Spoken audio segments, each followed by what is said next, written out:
जब ज़ैन फ़कीर कहते हैं कि find out your original face, अपना वास्तविक चेहरा, अपना मूल चेहरा पहचानो, तो वो चेहरा पहचाना, वो चेहरा हमारा परमात्मा है। हम परमात्मा हैं, अहम ब्रह्मास्मि। लेकिन हमें लगता नहीं है जब हम जीवन जीते हैं कि हम परमात्मा हैं। हम अपने को परमात्मा से अलग थलग पाते हैं। हम में दिव्यता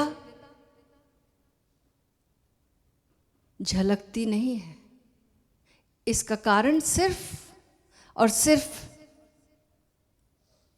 ऐसे समझें कि किसी शीशे में धूल जम गई है।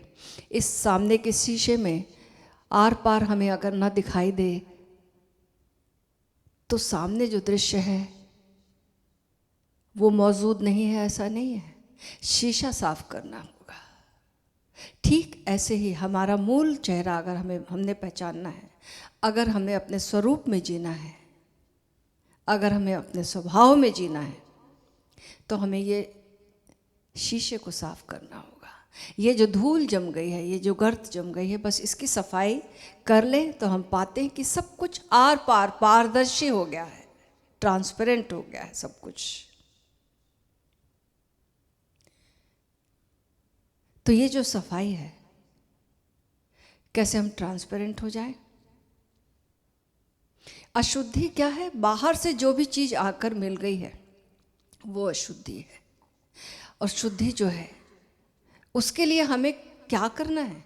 हमारे पास जो तल हमें पकड़ में आता है, जहाँ से हम अनुभव करते हैं अपने स्वरूप को, तो वो जो पहला तल है जहाँ पर हमारी दिव्यता झलकेगी, प्रकट होगी,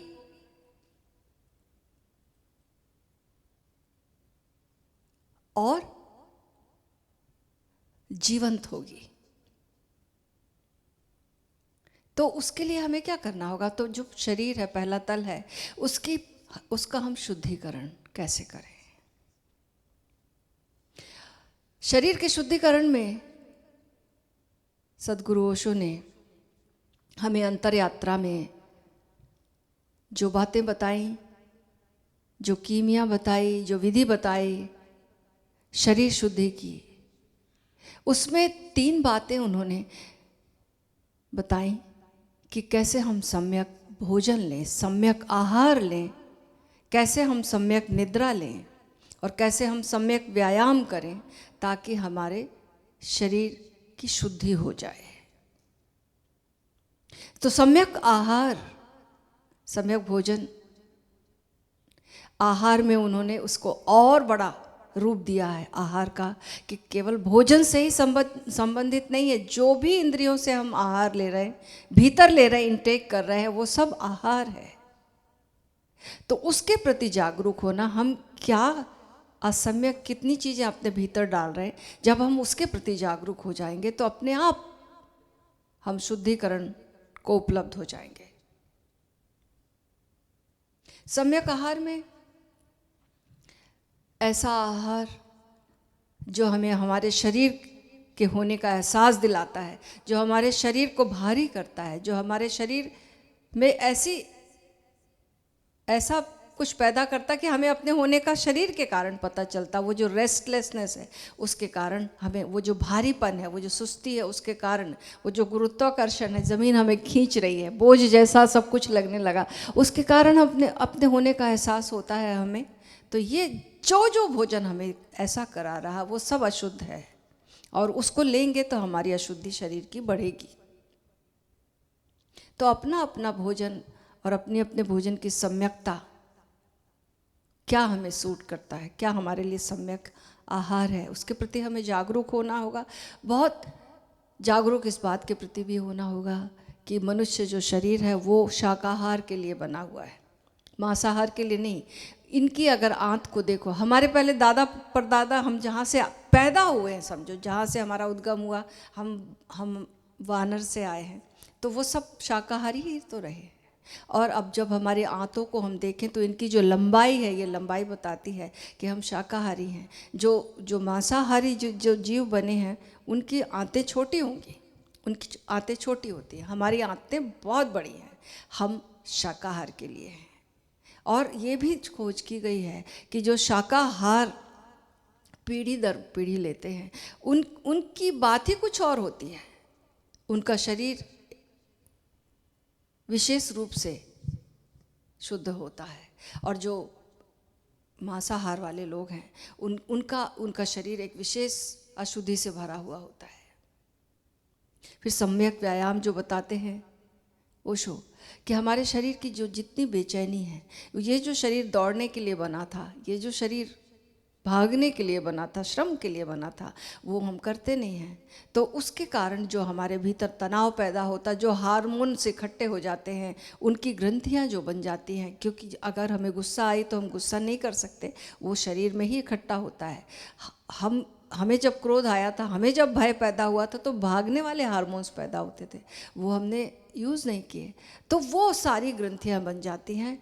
व्यायाम उन ग्रंथियों को निष्कासित करता है, पिघलाता है, और व्यायाम से फिर इस शरीर का शुद्धिकरण होता है। फिर निद्रा, अगर हमने नींद प्रॉपर नहीं ली तो भी ये अशुद्धि बरकरार रहेगी, क्योंकि नींद में हमारी सारी बेचैनी, रेस्टलेसनेस और सारी जो अशांति है वो जब हम गहरी नींद में जाते हैं तो विदा होती है और हमारे भीतर शांति उतरती है और अपने मूल स्रोत से जुड़ जाते हैं, अपने मूल स्वभाव को पा लेते हैं, और फिर जब वहाँ से चार्ज होकर लौटते हैं तो शुद्ध होकर लौटते हैं।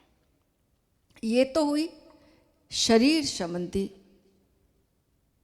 अशुद्धियों की बातें और इसका शुद्धिकरण, जो कि और विस्तार से अगर हम जीवन में प्रयोग लाएंगे तो और इसके विस्तार हैं।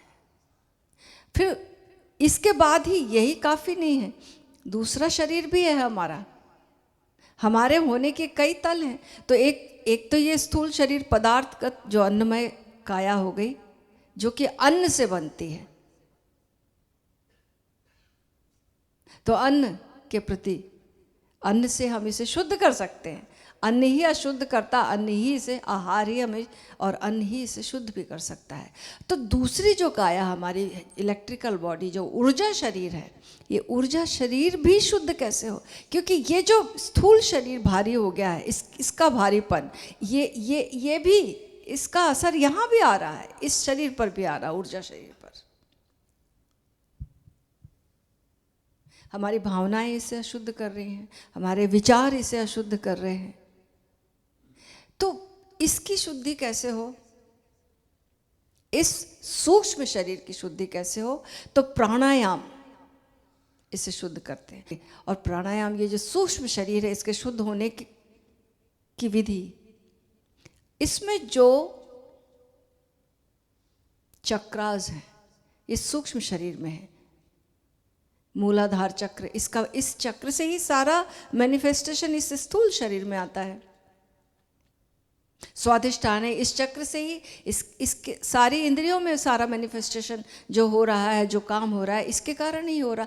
तो ये चक्रों की शुद्धि जब होगी तो सूक्ष्म शरीर शुद्ध होगा, और सूक्ष्म शरीर जितना शुद्ध होगा, उसका फैलना, उसका शुद्धिकरण, उसका हल्कापन, उसकी ऊर्जा प्रतिफलित होगी इस शरीर में भी। तो पहला तल शुरू किया, दूसरा तल ऊर्जा शरीर का, चक्रों की शुद्धि। तो चक्रों की शुद्धि मंत्रों से, हर चक्र के विशेष मंत्र हैं, ध्वनि से, मंत्र से, सांस से, प्राणायाम से हम आज इसका प्रयोग करेंगे। जब हम प्राणायाम का प्रयोग करते हैं, जब हम मंत्रों का प्रयोग करते हैं, तो ये जो सूक्ष्म शरीर है यह शुद्ध होता है। और जब यह शुद्ध होता है तो अब शीशा पारदर्शी हो गया, अब हमें देखने में और स्पष्टता आएगी अपने स्वरूप को, जो कि अरूप है। जितना जितना शांत होता जाएगा, जितना जितना शुद्ध होता जाएगा, उतना उतना ट्रांसपेरेंट होता जाएगा, और हम अपने आप को और अंतरतम की गहराइयों से महसूस कर पाएंगे।